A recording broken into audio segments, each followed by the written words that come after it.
It's actually several chapters ago. That wasn't the last test we took? We had to find the polarity to find the ice problem and stuff? Well, yeah, you keep using it. They're not. They don't live in a little cocoon of one chapter only. Okay. All right, molality is different from molarity. Molality, that's the little m, remember? So it's gonna look like that on your test. Or that. So if you see something 1.2 and a little m, that's molality. And that's asking for moles of solute, so that's the same as molarity. But this time it's over the mass of the solvent in kilograms.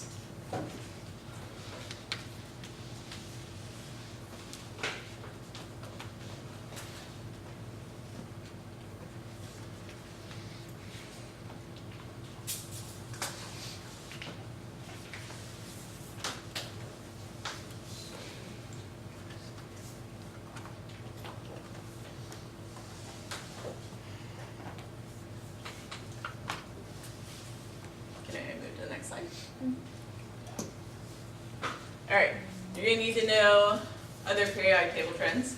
You're going to need to know if I have a fluorine ion and a sodium ion, which one's bigger in atomic radius. So remember, the sodium ion loses an electron and the fluorine atom gains an electron. So in essence, sodium loses a whole orbital, giving it a smaller atomic radius than a non-ion form of sodium, right? And then fluorine would actually be a little bigger because it's added another electron. So you need to know those trends. You need to know these are the noble gases. These are the halogens. These are our main nonmetals. These are our metalloids. We have our other metals, our transition metals. This whole area down here is called the rare earth metals. The top row is the lanthanide series, and then the actinide series. Over here, we have our alkaline earth metals and our alkali metals. Please note that hydrogen falls into the other nonmetals category. It's not really a metal. It's here because it has one valence electron.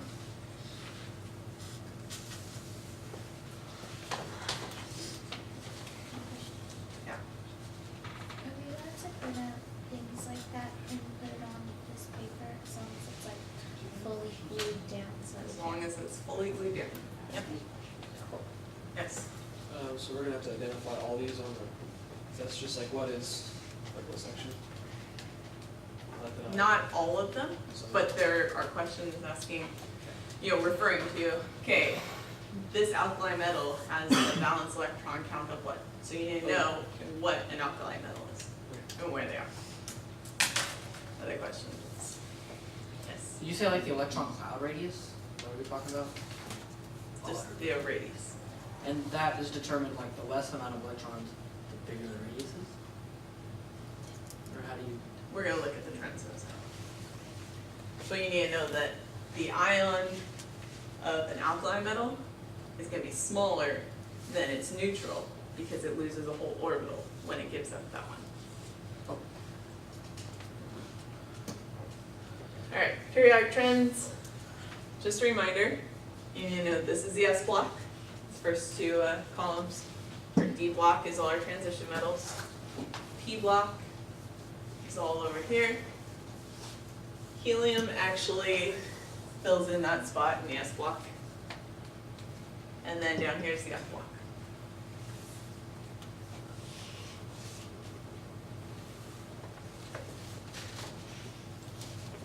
In terms of periodic trends, I think the next slide goes over it more. I put this one in here just for the blocks.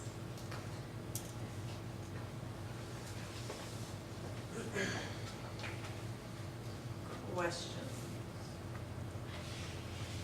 You need more time? Yes, no, maybe so? Alright, so here's the trends. So the atomic radii, it's largest up at the corner. And if you go across, it gets smaller. And that's because, yes, there is more attraction between the electrons and the nucleus, because the nucleus is getting bigger. And it increases going down because you're adding whole new orbitals. The ionic radius, so our cations, they go down because the more electrons you add, or actually they're losing more here, right? So we're losing 1 and then 2 and then 3. And then they go from biggest to smallest here.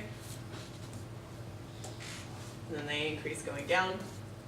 Ionization energy follows the same pattern as electronegativity. So it's higher up here, lower over here, higher up here, lower there.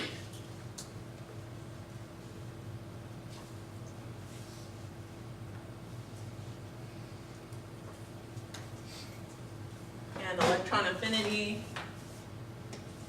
it lessens or decreases as it goes down because the electrons are getting farther and farther away from the nucleus because they're getting so big, so the pull of the nucleus is less.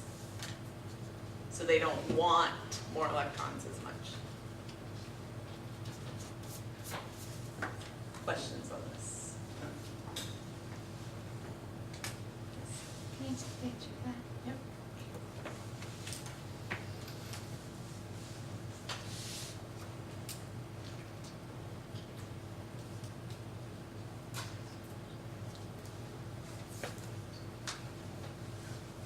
Can I move on to the next slide or story?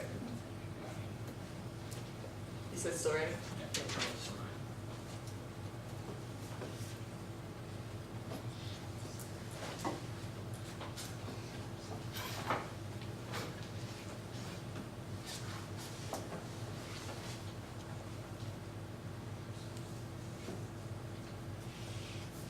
Alright.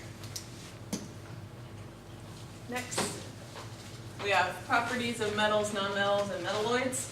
So you're going to need to know if it says, if something is ductile, malleable, and shiny, what is it? Yep. So metals are usually solid at room temperature, except for mercury. They're shiny. They're good conductors of heat and electricity. That's why we use them. And malleable and ductile. So malleable means that you can bend it and it doesn't like crumble, just like aluminum foil. You can bend it, doesn't break. And ductile literally means you can pull it into a thread or a kind of a tube. Nonmetals, bromine's the only liquid. Some are solids, some are gases. They're dull, they're not very shiny. They don't conduct heat and electricity very well, and they're brittle. So that means they crumble. Like sulfur, block of sulfur, it just crumbles. You can't do anything stretching wise with that. Metalloids, they're solids. They can be dull or shiny. Remember, metalloids kind of have properties of both metals and nonmetals. They could conduct electricity, they're not very good at conducting heat, and they're brittle. So they can bend a little, and then they crumble.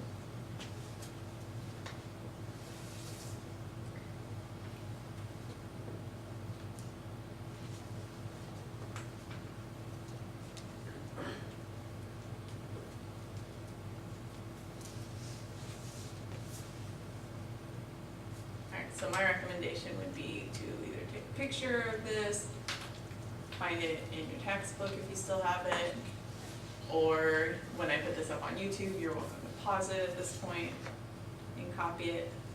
So I want to make sure I get through everything and your questions. Jay, I'll send it to you.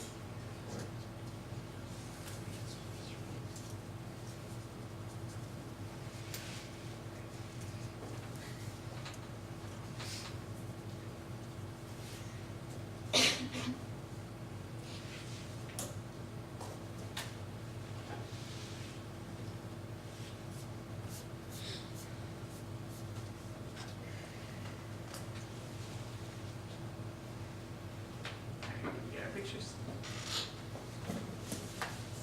Alright, acids and bases. This should be incredibly fresh in your minds.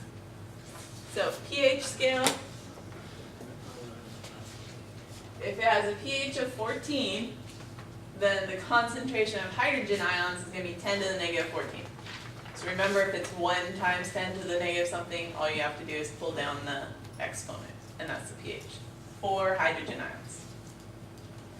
As we go down, it gets more acidic. So we have acids are 0 through 6, bases are 7.1 and up. Then to calculate, you need to know that this is an equation.